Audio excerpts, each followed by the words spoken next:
This is QTV News. I am Marietu Sidibe and thanks for joining us. Coming up, a delegation from the Republic of Qatar is in Banjul for an assessment of the Gambia's priority development needs. Anti-crime boss Gorgui Mboup and two others testify at TRRC on Monday. A seminar on the Gambia's veterinary legislation is underway at the local hotel. For more on this and other stories, stay tuned.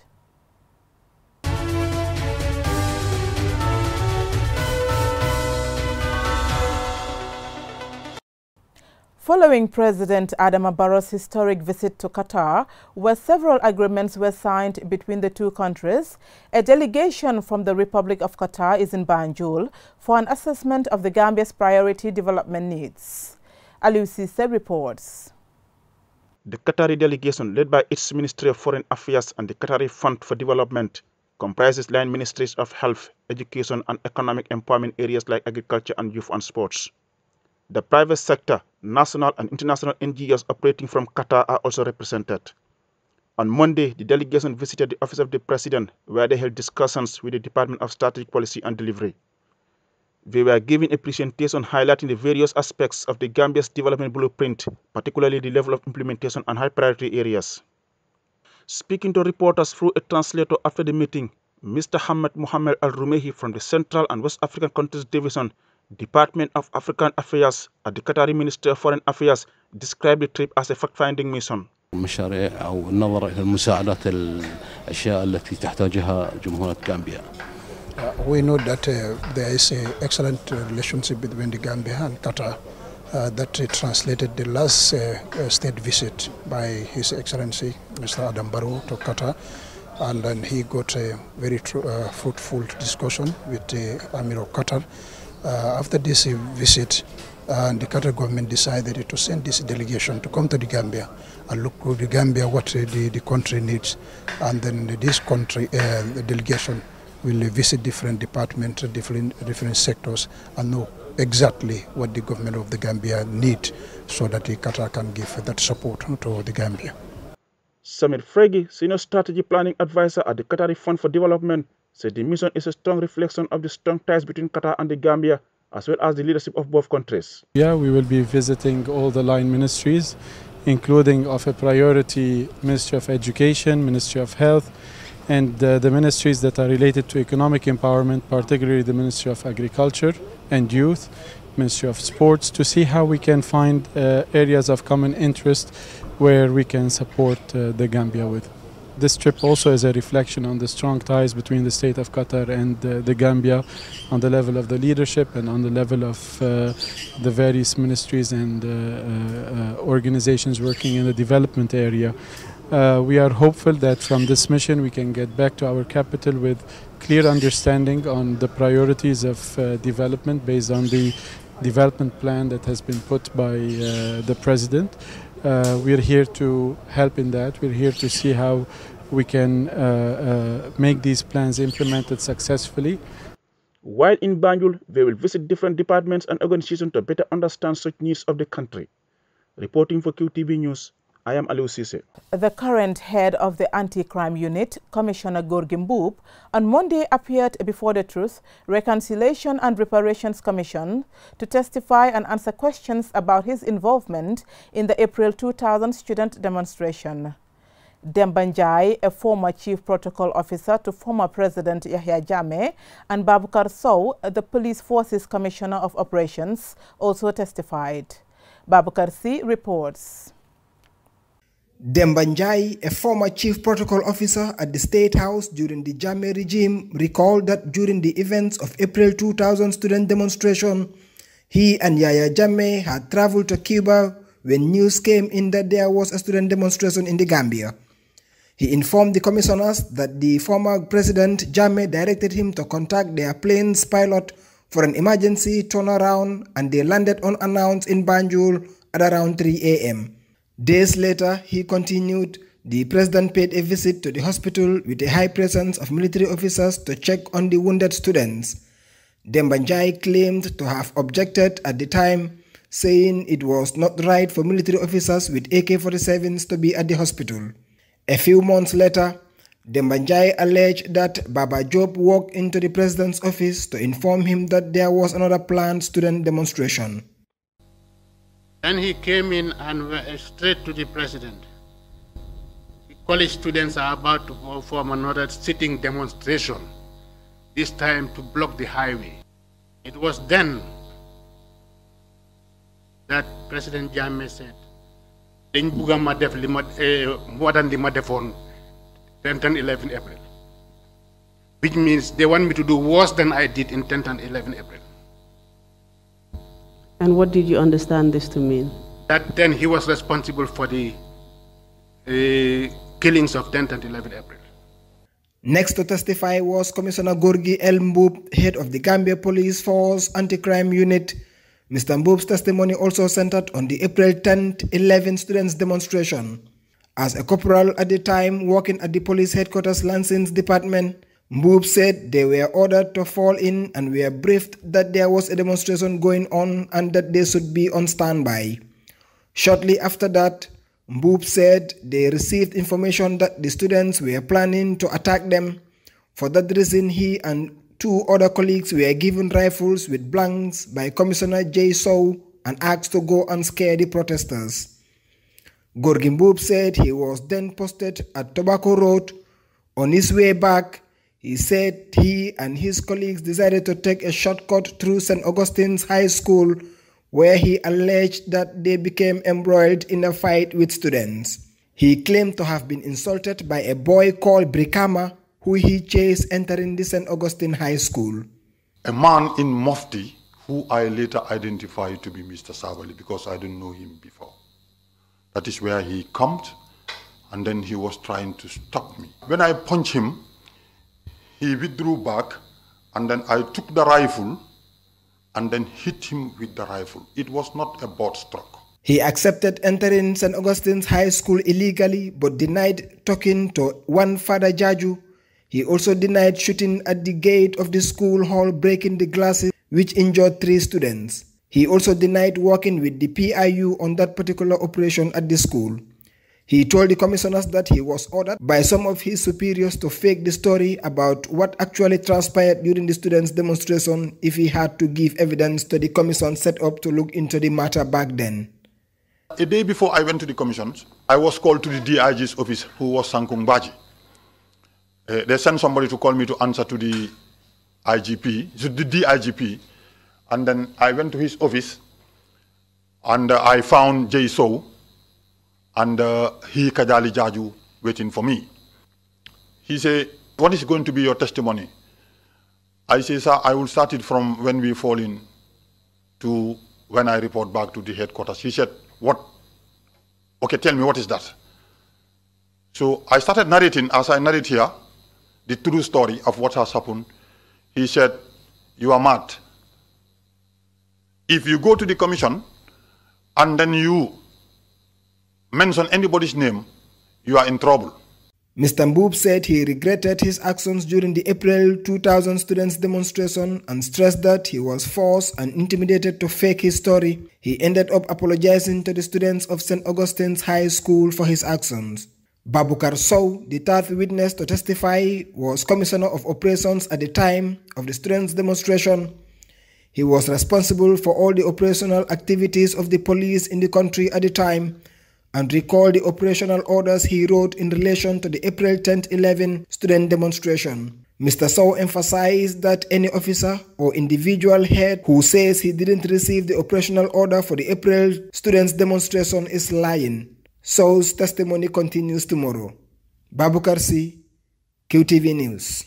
The African Union's Inter-African Bureau for Animal Resources, in partnership with the Department of Livestock Service of the Gambia, is hosting a seminar on the Gambia's veterinary legislation. Aliou Cisse reports. Aware of the need to support African Union member states and regional economic communities, the African Union Inter-African Bureau for Animal Resources (AU-IBA) initiated the process of harmonizing all priority domains of veterinary legislations. Participants comprising veterinary health and legal drafting experts from the continent will use the 11-day stay in Banjul to review the Gambia's existing veterinary legislation. This is to make the legislation more responsive to stakeholders' current national and regional needs. Mamadou Mbaye Jabang, Permanent Secretary at the Ministry of Agriculture of the Gambia, said the livestock sector is faced with enormous challenges that are holding the sector back. Some of the challenges being faced by our livestock sector can therefore be hardly addressed in the absence of a strengthened veterinary service. Veterinary legislations are one of the most important instruments that enhance the efficiency of veterinary services. PS Jabang went on to commend AU IBA for the support to the Gambia. We Gambians are very grateful to the numerous support provided to us by the AU IBA. Today, thanks to AU IBA, the Outdated Diseases of Animals Act 1944, as amended, of the Gambia is about to be replaced by a more modern piece of legislation. We are already at an advanced stage, and my ministry, the Ministry of Agriculture, will do all it takes to ensure that we have an Animal Health Act 2019. Dr. Babukar Jau, AU IBA Chief Animal Health Officer, said the forum marks an important step towards ensuring an effective veterinary service delivery in Africa. Veterinary legislation, according to Jau, is critical to satisfactory service delivery. Veterinary legislation being one of the fundamental principles also facilitates adherence to other key fundamental principles of quality, which the veterinary services are expected to comply with. I would name few, and these are professional judgment, independence, impartiality, integrity, and objectivity. He added that the performance of veterinary service evaluation, gap analysis, and veterinary legislation undertaken since 2006 by the World Organization of Animal Health highlight serious gaps in the veterinary service at national level. Abdul Sise, Director General of Department of Livestock Service of the Gambia, described the livestock sector as a key player in ensuring food security. The livestock sector is one of the key players in ensuring that we have a nutritional and food security in place. Ladies and gentlemen, as member states of the AU, today we have another opportunity of coming together for the sake of improving agricultural production and productivity across the continent. The organizers are convinced that having up-to-date national legislation is key to empowering veterinary service, a sector which contributes between 30% and 50% to the agriculture GDP across the continent. Reporting for QTV News, I am Aliou Cisse. 4 African youth were awarded for their remarkable work in a ceremony held at the Caraba Hotel on Sunday. African Youth Architects, in collaboration with partners, staged the first ever Young African Leader Awards to recognize the outstanding achievements of deserving youth across the continent. Aissatou Bokum, founder of Girls Talk, won Sustainable Development category for her work in empowering girls. It feels very good because I can still remember the very first day that I started Girls Talk. There were so many challenges, and at some point I thought I was just not going to continue. But like you said, it paid off, and I'm really happy that it did today. This actually opens a lot of windows. Like I said, this award is dedicated to the young girls who don't have a voice and also to those who already have their voice. So I'm just going to make sure that this is not the end. There are so many other initiatives in Girls Talk organization that we look to achieve within the years, and we're going to continue from where we have stopped. Heba Assem Adel Mohammed, an Egyptian youth activist, won the Visionary Leadership Award for her advocacy in African integration.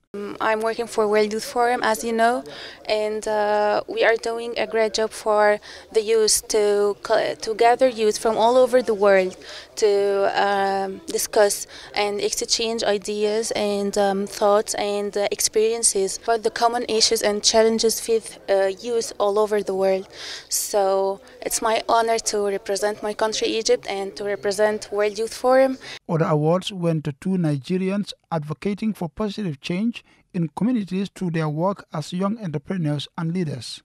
Sandra Ifeanyi-Chukwu, a software developer from Nigeria, grabbed the Young Women of Innovation and Leadership Award for building female tech giants and leaders. Numa David Sarr, another young Nigerian who has been championing environment awareness campaigns in his country and inspiring others, won the Humanitarian Award. Africa Youth Architects is a non-profit NGO for Africans and a platform for young Africans who are collaborating to make Africa a better place. Henry Joel Daduo Zama is the chairman of the organization's board of directors. Yes, today I'm very happy to be here in Gambia, to come back home, because I was here before, year 2010, 2011 and 12, I think 2 years and a half. And when we built this organization, I was the one who advised Fatou that this event have to take place in Gambia to honor Africa and to honor this country, because now Africa is united, and we can do more than this we did today. For QTV News.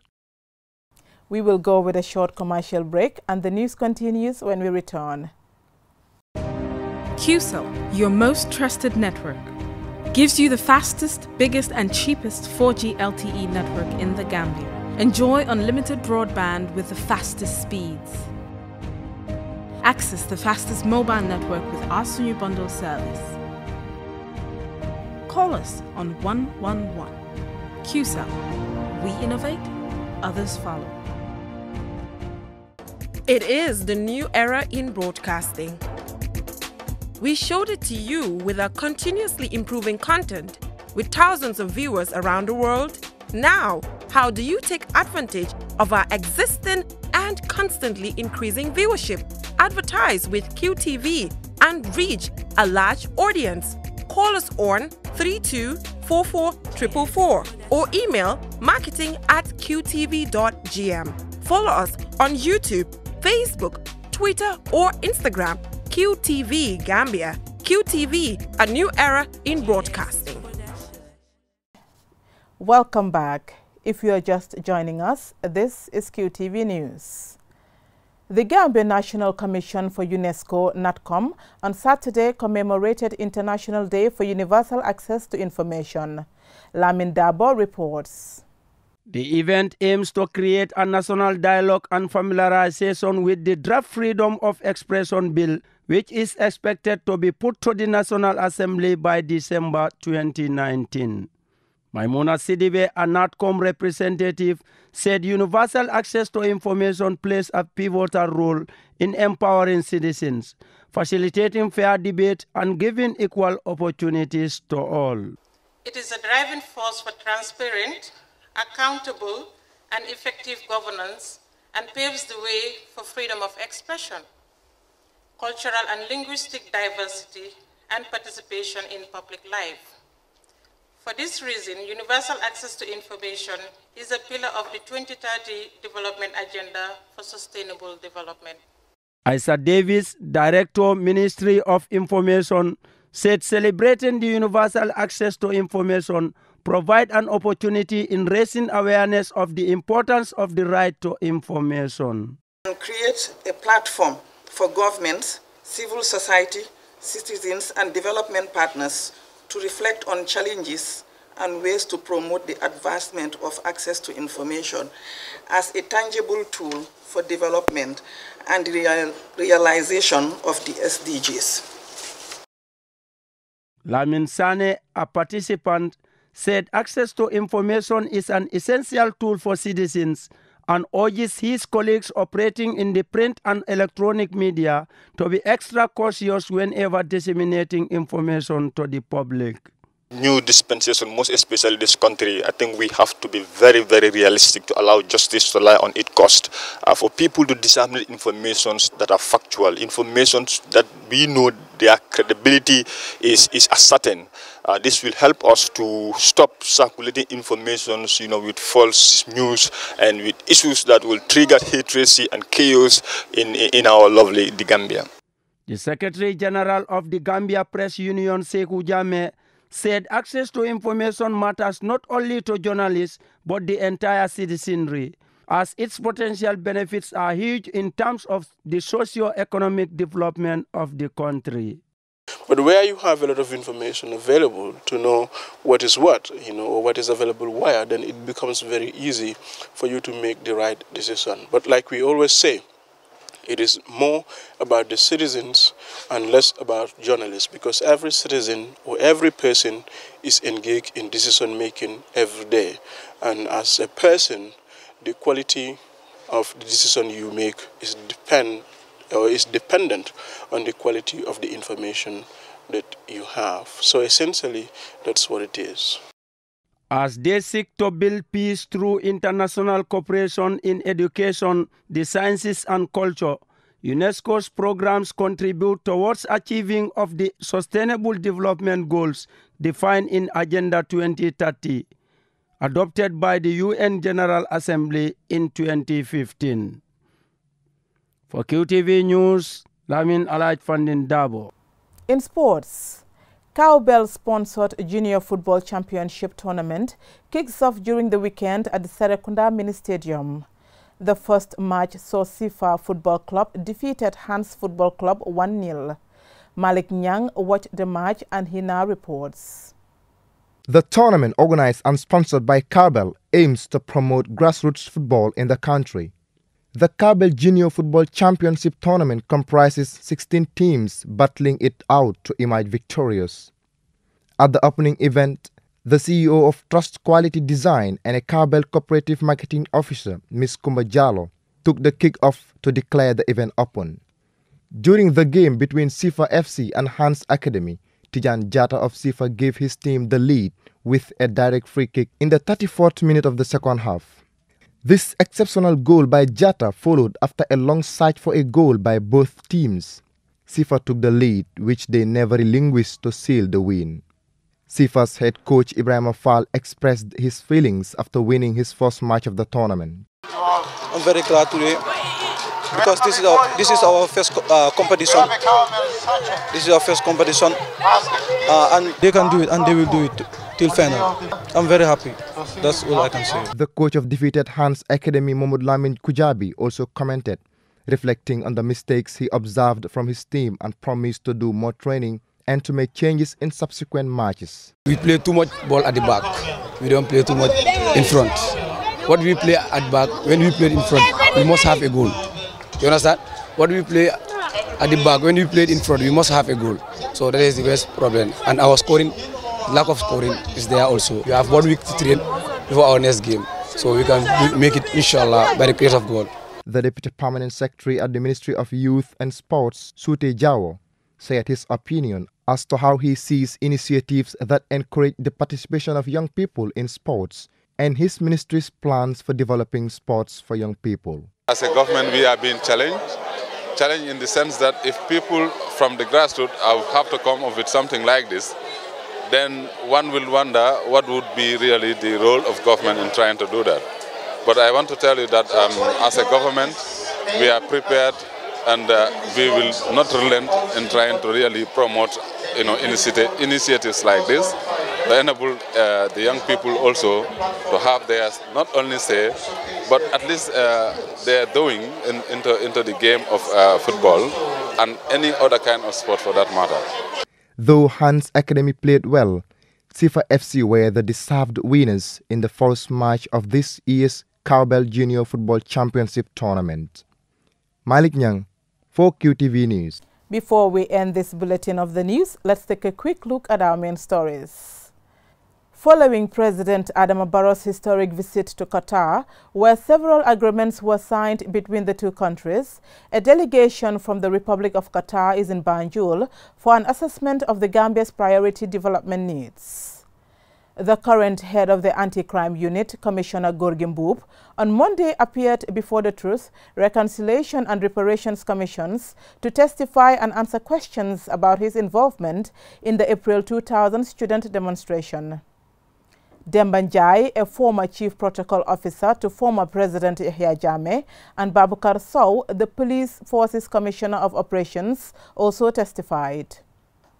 The African Union's Inter-African Bureau for Animal Resources, in partnership with the Department of Livestock Service of the Gambia, is hosting a seminar on the Gambia's veterinary legislation. That's all we have for you in this edition of the news. Join us tomorrow for more news. Thank you for watching.